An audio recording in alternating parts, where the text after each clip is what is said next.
Now, these train tracks don't get a lot of traffic these days, but you can tell when they did, it provided the one and only path for a train to get through these mountains.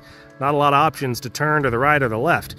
Similarly, we have one and only one option to get to heaven, and that is through the person of Jesus Christ and the sacrifice that he made for us on the cross.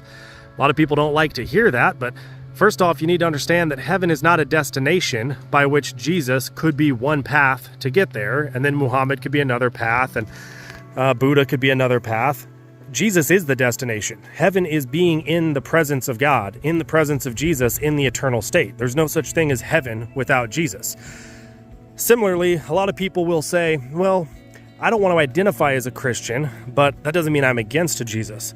Well, in Matthew 12:30, Jesus taught that he who is not for me is against me. That means either you've put your faith and trust in Jesus and you are saved, or you have not and you are not. There's no middle option. There's no neutral position. You are either for him or against him. If you don't like that, maybe you can think of it like a poison that you have. We all have a poison in our system called sin, which causes a spiritual death and an eternal state. And if you had a poison where there was only one antidote available to you, if somebody came to you and pointed you towards a vitamin, or eating salads and smoothies, or meditating, or maybe thinking positive thoughts and good vibes and manifesting a healthier body. If there was truly only one antidote to the poison in your system, for somebody to point you towards any other solution that wouldn't work is to lead you to death. To even suggest that there was other options available would be deceitful and to be fighting against the antidote.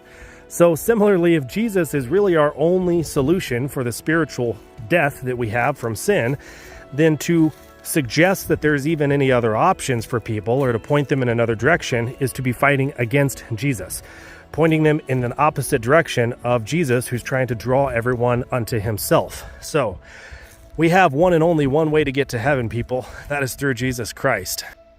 So if you're on the fence about Christianity, remember that you're not just ascribing to a code of conduct to live your life by or a concept to believe in. Jesus is real, he is alive, and the Bible says that he is not far from each one of us. Seek him and you will find him. If you're seeking the truth, you can pray to Jesus. He is there, waiting, available for you to seek him, and you will find him. Have a blessed day, everybody. Stay salty.